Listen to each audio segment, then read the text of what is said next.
And that right there is a wonderful question, and I can answer this. It is how much it is worth to you to learn how to do so. Because every individual is different. Let's be honest here. Not every single one of us can heal the same way. We have counselors all the time, but they follow a script, a book. They follow it rule by rule. Let me tell you something. Not everybody heals the same way. Not everybody learns the same way. We can't all climb the tree the same way. Some of us have to climb a different way. This is also to you. No, I know you're not trying to be negative as well, okay? But I want to come to you. How much is it worth healing yourself? Then if it is a lot, then you need to do the work. That means you're going to self-discover. And how you're going to do that is you're going to stop restricting your beliefs. Your belief system is probably what is keeping you from moving forward. Because you believe that there's no way you're going to heal. That is wrong. That is a restricting mindset. You have to make the changes. And you have to consciously do it for yourself. Why are you healing? That is your reason. Okay? You follow that reason. Why are you healing this? Okay, so you no longer want to be angry anymore. I'm going to use a hypothetical. Okay? I'm going to explain this as best as I can. Let's say that you are very angry and you're angry all the time and you get triggered. You need to find out what that trigger is for yourself. So let's say hypothetically you're with somebody and you get angry anytime you're around them. What was the trigger? What was the trigger word? What did they say? What did they do? What was the action? And then you're going to analyze where this fucking started. So for me personally, I'm going to use an example. I'm going to use myself as an example. I used to have heated arguments with my mother all the time because she just knows how to get under my skin. Okay, and I feel like it's a woman dominance thing now, but I think let me explain. So I noticed that anytime I would say something was going on in my life, my mom was very good at amplifying. She was like my amplifier, and it would rile me up. Or if something was going on in her life, it would rile me up. I would get amped up, and my anger would flare. Okay, I would lose control of my emotions around that energy. I had to separate myself and learn the trigger. And I learned the trigger. I learned that what triggered me was the way my mom would word things. There were certain words she would use that would flare up my frustration because of the things and situations I had been through in my life. And I had associated this pain and this trauma with her responses to problems, because I didn't have a defense. So like me personally, I know that I didn't have a very strong defense system. Like my mom was not there for me through a lot of trauma, and I still went to her through this time, like when I was facing trauma and asking for help, and she was not there to help me. So I held a lot of resentment because I did not have that. I had a mother wound. That is a mother wound. Anyways, moving forward, I didn't even have a father. Okay, so like it is how much it is worth to you to heal. If it's and I kind of did go off the subject a little bit, but the point is that I'm trying to get across is how much is it worth to you to feel better about you. If it is worth a lot, like your weight in gold, then you are going to do the transformation through just understanding it's going to take time, and you're going to figure it out. Because at this point, like, I had no help.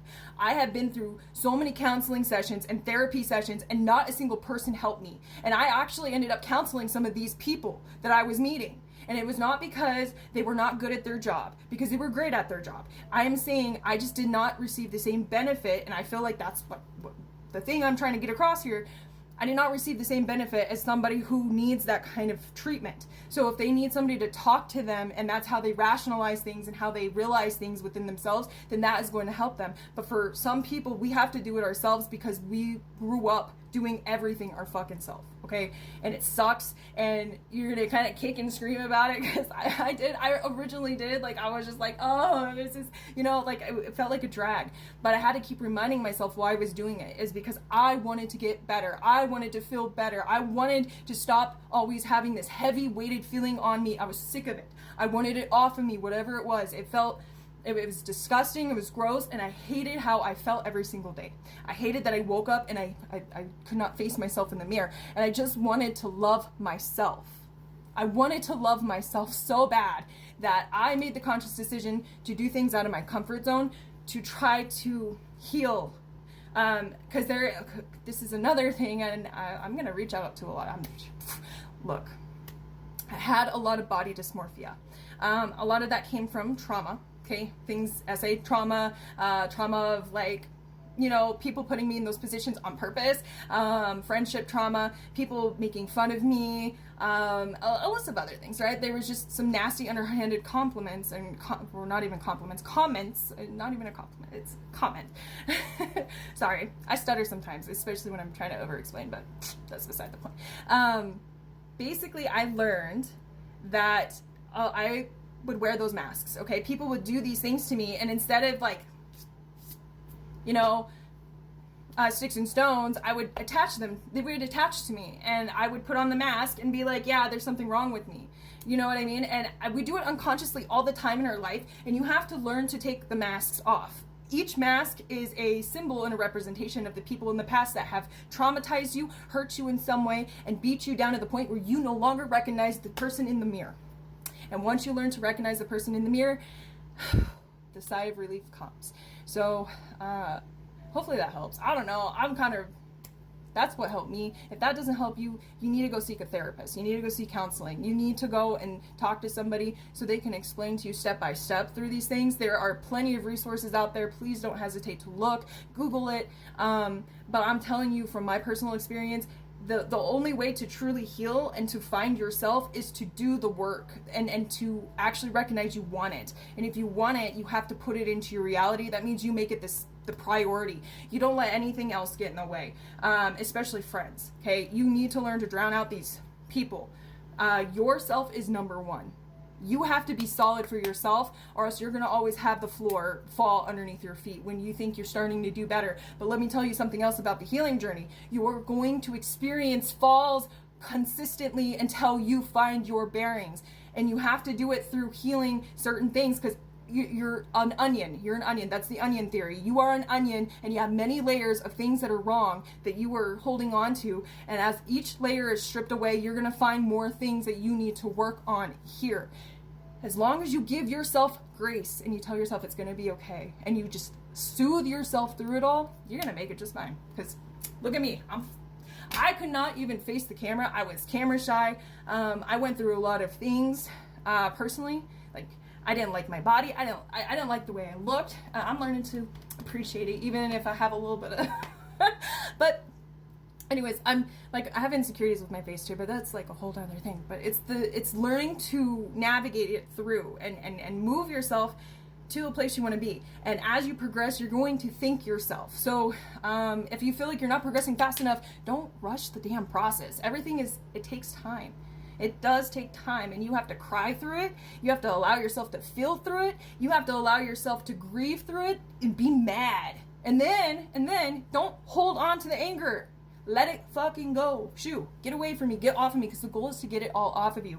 That means you're going to have to forgive people that you probably told yourself you'd never forgive. But that doesn't mean you have to ask them back into your life. You just say, okay, like you go through the trauma, you're going to unpack everything. That's the whole goal, which I actually am working on a book right now, and it's going to be called Unpacking, okay?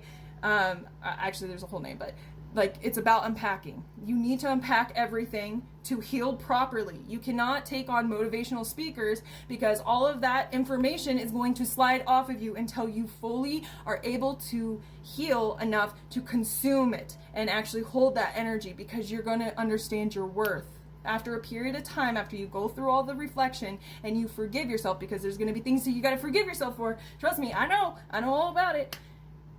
Once you learn to forgive yourself, God, you're going to soar. You got to forgive yourself for things that you could not control. You got to forgive people. You got to forgive yourself for not being there to stand up for yourself through certain situations and not being your defender. Forgive yourself for all that, because if you knew what you knew now, you would be a better person, right? But that is not the excuse. That is not the solution. The solution is to forgive yourself and be like, we learned and we grew, and you take the lessons. And that's my thing. I don't know. I'm gonna stop there. Okay? Hopefully that helps.